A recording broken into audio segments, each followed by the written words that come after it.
already in throes of a slowdown, would be pushed into an unprecedented contraction.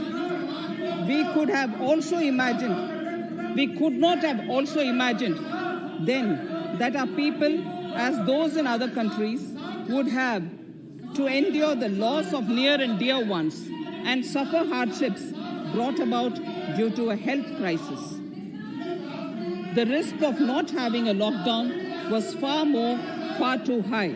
Within 48 hours of declaring a 3-week-long complete lockdown, the Prime Minister announced the Pradhan Mantri Garib Kalyan Yojana, valued at 2.76 lakh crores, that provided free food grain to 800 million people, free cooking gas for 80 million families for months, and cash directly to over 400 million farmers, women, elderly, the poor, and the needy. Even as a large section of citizens stayed home, milk, vegetables, fruit suppliers, health and sanitary workers, truck drivers, railways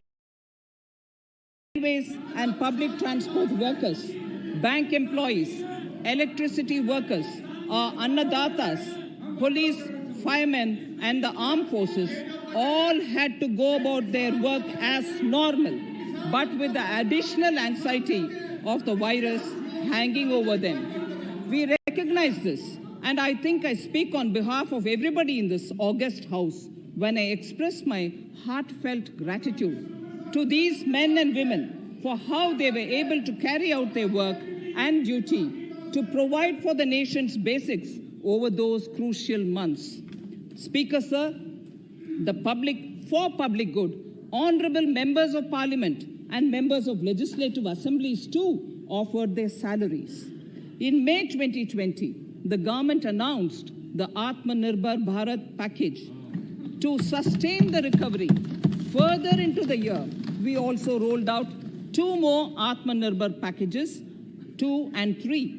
Total financial impact of all the Atmanirbhar Bharat packages, including measures taken by the RBI, was estimated to be about 27.1 lakh crores, which amounts to more than 13% of our GDP. As a government, we kept a watch on the situation and were proactive in our responses.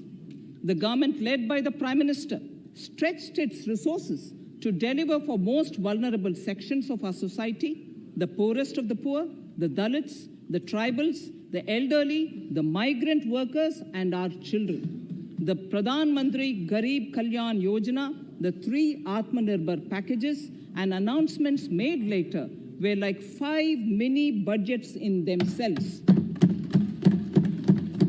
The Atmanirbhar packages accelerated our pace of structural reforms, redefinition of MSMEs, commercialization of the mining sector, agriculture and labor reforms, privatization of public sector undertakings, One Nation, One Ration Card, production-linked incentive schemes are some of the notable reforms carried out during this period. Faceless income tax assessment, DBT, and financial inclusion are the others.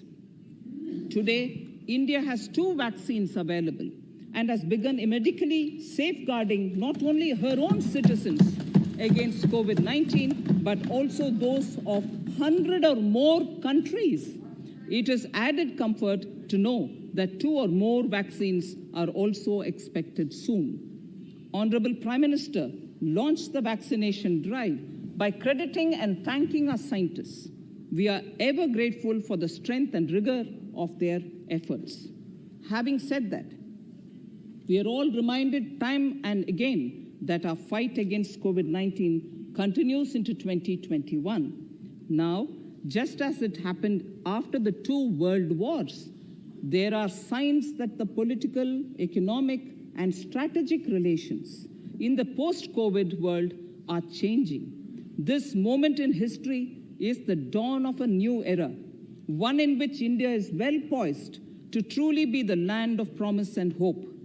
I borrow the words of Rabindranath Tagore. Faith is the bird that feels the light and sings when the dawn is still dark. Faith is the bird that feels the light and sings when the dawn is still dark. In this spirit, I can't help but recall the joy that we as cricket-loving nation felt after the Team India's recent spectacular success in Australia. It has reminded us of all the qualities that we as a people, particularly our youth, epitomize of having abundant promise and the unsuppressed thirst to perform and to succeed. Today, data shows that India now has one of the lowest death rate of 112 per million population and one of the lowest active cases of about 130 per million. This has laid the foundation to the revival we are seeing now in the economy. This budget will be the first of this new decade. This budget will also be a digital budget, and that has happened with all your support. So far, only 3 times has a budget followed a contraction in the economy. All such contractions earlier were as a result of situations typical to India. This time, the contraction in our economy is due to a global pandemic, just like in several other countries. Having said that, I want to confidently state that our government is fully prepared to support and facilitate the economy's reset. This budget provides every opportunity for our economy to raise and capture the pace that it needs for a sustainable growth.